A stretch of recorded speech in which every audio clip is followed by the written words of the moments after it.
నమస్తే మిత్రులారా, welcome to ఏవి న్యూస్. ముందుగా నేటితరం దినపత్రిక న్యూస్ విశ్లేషణ చేసుకుందాం. నేటితరం దినపత్రిక అన్ని వాస్తవాలే. ముందుగా బ్యానర్ ఐటమ్ గా అటు బీఆర్ఎస్ ఇటు టీఆర్ఎస్ ప్రజాక్షేత్రంలో పోరాటాల క్రెడిట్ కోసం ఆరాటాలు.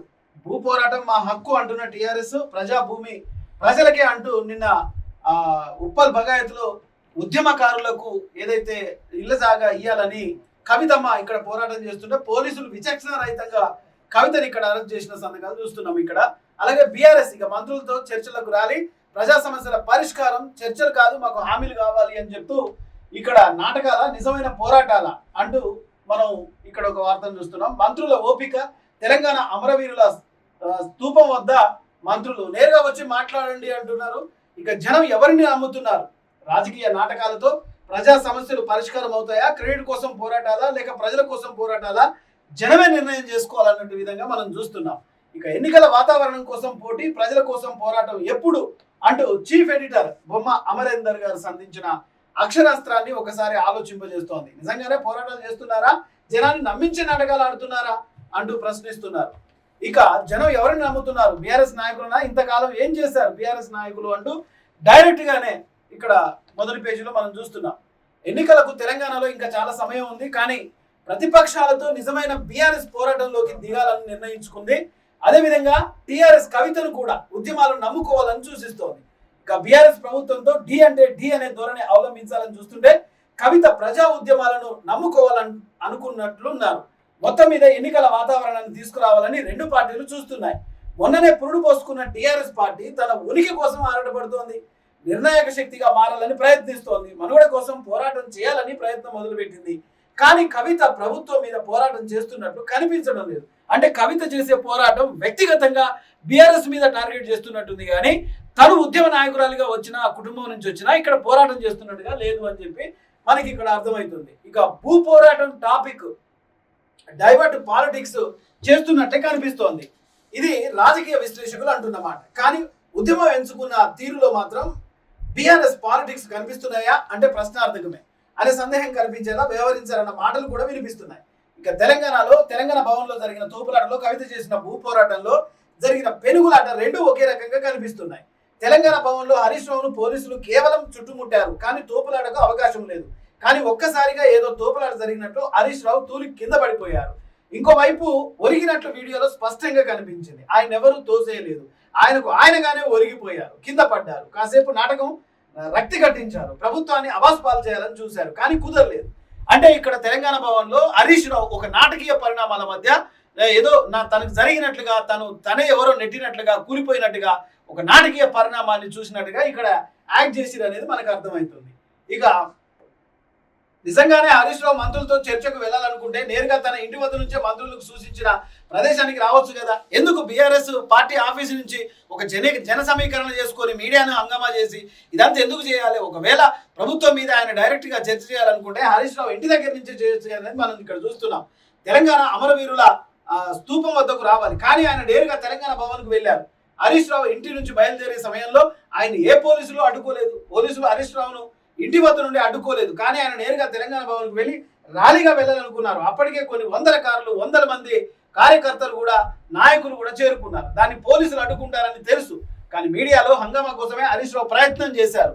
సో ఈ ప్రయత్నం చేస్తే పోలీసులు అడ్డుకుంటారని తెలుసు, అరెస్టులు చేస్తారని తెలుసు, మంత్రులతో చర్చలకు తప్పించుకునే ఎత్తుగడ వేశారు హరీష్ రావు. కావాలనే తన ఇంటి దగ్గర నుంచి బయలుదేరకుండా మొత్తానికి ఒక తెలంగాణ భవన్కి వచ్చేసి ఆయన అక్కడి నుంచి ఒక హంగామా మాదిరిగా చేయడం ప్రారంభించారు. అదేదో పెద్ద వ్యూహం అనిపించేలా రాజకీయం చేశారు. కానీ హరీష్ రావు వ్యవహారం తుస్సుమంది. బీఆర్ఎస్ శ్రేణుల్లో కూడా అసహనం కనిపించింది. నేరుగా మంత్రుల వద్దకు వెళ్ళి చర్చించి అక్కడ పై చేయి సాధిస్తే పరిణామం వేరుగా ఉండేది. బీఆర్ఎస్ కు ఎంతో కొంత పేరు వచ్చేది, కొంత మైలేజ్ వచ్చేది. ప్రజల్లో బీఆర్ఎస్ అంటే మళ్ళీ అధికారంలోకి తెచ్చుకునేలా ఒక అవకాశం కలిగేది. కానీ వ్యూహంలో లోపంతో పరువు పోగొట్టుకున్నారు. మంత్రులు 2 గంటల పాటు ఎదురు చూసేలా చేశారు. మంత్రుల ఓపిక హైలైట్ అయింది. హరీష్ రావు వ్యూహం బెడిసి కొట్టింది.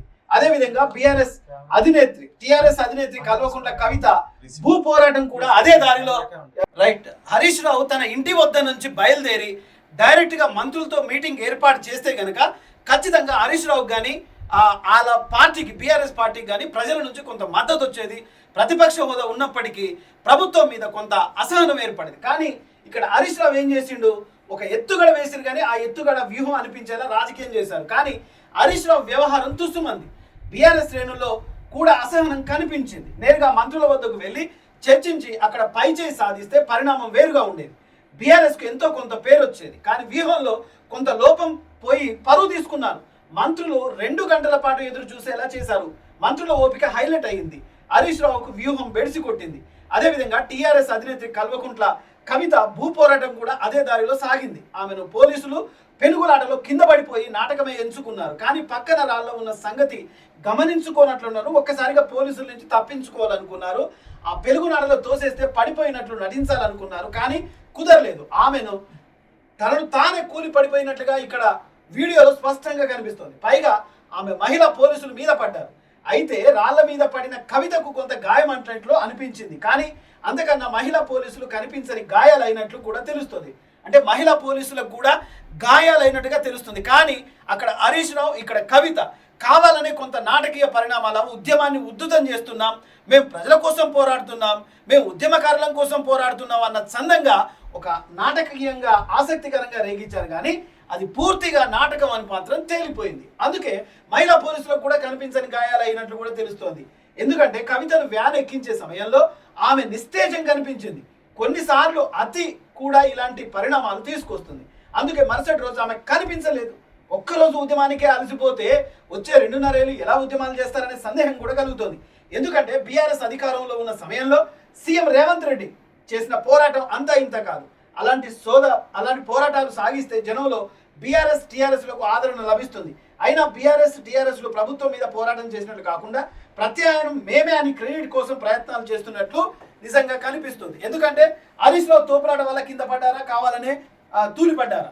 వీడియోలో హరీష్ రావును ఎవరు తోసినట్టు కనిపించలేదు. పెద్దగా పెనుగులాట కూడా జరగలేదు. చుట్టూ పోలీసులు ఉన్న తర్వాత కూడా పెనుగులాట ఎవరు చేయలేదు. కానీ హరీష్ రావు కింద పడిపోయారు, నాటకం రక్తి కట్టించారు. సరిగ్గా కవిత కూడా అలాగే కింద పడిపోయారు. ఆమెను ఎవరు కూడా తోసేసినట్లు కూడా అక్కడ కనిపించలేదు. ఆమె తూరడం వల్ల మహిళా కానిస్టేబుల్ ముందు కింద పడిపోయారు. ఉద్యమ కాలంలో చేసిన జిమ్మిక్కులు చేస్తూ కనిపిస్తున్నారు. పార్టీ కార్యకర్తలు రెచ్చగొట్టి రాజకీయాలు చేస్తున్నారు. మంత్రులతో చర్చలకు 100,000 మంది కార్యకర్తలు ఎందుకు? హరీష్ రావు ఇంటి నుంచి బయలుదేరి వస్తున్నప్పుడు పోలీసులు అడ్డుకోలేదు. తెలంగాణ భవన్ చేరుకొని ఉండగా ఊరేగింపుకు వెళ్లే ప్రయత్నాలు అడ్డుకున్నారు. మంత్రులే సాదాసీదాగా వచ్చి ప్రతిపక్ష ఎమ్మెల్యేలకు ఆర్భాటం ఎందుకు? చర్చల పేరుతో రచ్చలు చేయడం రాజకీయ పార్టీలకు అలవాటే. జనం అలాంటి ఉద్యమాలను నమ్మడం లేదు. గతంలో కాంగ్రెస్ పార్టీ చేసింది కూడా ఇదే. ఏ పార్టీ అధికారంలో ఉన్నా అనుసరించే రాజకీయం ఇంతే. నిజంగా తెలంగాణ రాష్ట్రంలో ఉద్యమ కాలంలో మనం ఆలోచిస్తే జన సమీకరణ అంతం చేసి సకల జనుల సమ్మె చేసేసి ఎన్నో ఉద్యమాల పేర్లు చేసి లేకపోతే ఒక వంట వార్పు కానీ ఒక సకల జనుల సమ్మె కానీ ఒక పోరాటం కానీ ఏది చేసినా అది ప్రజల మమకారంతో వచ్చింది, ప్రజల సహకారంతో వచ్చింది. కానీ అలాంటిది నిన్న మంత్రులతో చర్చకు దిగుదామన్న చెప్పిన హరీష్ రావు కానీ ఇటు కవిత కానీ నేరుగా హరీష్ రావు తన ఇంటి నుంచి వచ్చేసి అమరవీరుల స్తూపం దగ్గరికి వస్తే మంత్రులు అక్కడనే కనపడేవారు, అక్కడనే మాట్లాడుకునేవారు. ఏదో ఒకటి బయటకు వచ్చేసేది. దాని మూలంగా బీఆర్ఎస్ కార్యకర్తలకు ఒక మైలేజ్ వచ్చేది. కానీ నాటకీయ పరిణామాల మధ్య హరీష్ రావు కావాలనే కార్యకర్తలతో నాయకులతో ఆయన తెలంగాణ భవన్కి వచ్చి అక్కడి నుంచి ఏదో ఊరేగింపుగా పెద్ద ర్యాలీగా చేయాలనుకున్నాడు. ఏదో పోలీసులు దోషేసినట్టు లేకపోతే ఈయన కింద పడిపోయినట్టు మళ్ళొక్కసారి తెలంగాణ ఉద్యమాన్ని తలపించేలా నాటకీయ పరిణామంగా కొంత నాటకాన్ని అయితే ఈ రాజకీయ నాయకులు చేస్తున్నట్టుగా కనిపిస్తుంది. దానివల్ల ప్రజలు మోసపోతారు అనుకుంటున్నారు కానీ నాయకులే దానివల్ల నష్టపోతారు అనుకునేది మాత్రం ఈ అక్షర సత్యంగా కనిపిస్తుంది. సో నాటకాలు ఇకనైనా ఆపండి. ప్రజల కోసం తెలంగాణ ప్రజలు నాటకాలు చేస్తే సహించరు. మనది సినిమా కల్చర్ కాదు, ఇది ఆంధ్ర కల్చర్ కాదు, ఇది పక్కా తెలంగాణ పోరాటాల పురిటిగడ్డ, ఉద్యమాలకు ఊపిరి పోసిన నేల. మీరు నాటకాలు చేస్తే మాత్రం ప్రజలు ఖచ్చితంగా పొందబెడతారు. మీరు ప్రజల కోసం పోరాటం చేస్తే ఖచ్చితంగా ప్రజలు గుండెలో పెట్టుకుంటారు అనేది ఇది జగమెరిగిన సత్యం. ఎందుకు ఇంత నాటకాలు చేస్తున్నారు? ఇంకా 2.5 సంవత్సరాలు అధికారం కోసం ప్రయత్నాలు చేయాలి. కానీ 2.5 సంవత్సరాలు ముందుగానే ఇలాంటి నాటకీయ పరిణామాలు చేస్తూ ప్రజల మద్దతు కోరుకోవాలని మీరు నాటకాలు చేస్తే ప్రజలు మద్దతు ఇవ్వరు కాదు కదా, చీల్చి చింతకు కడతారు అనేది మాత్రం ఇక్కడ గుర్తు చేసుకోవాలి.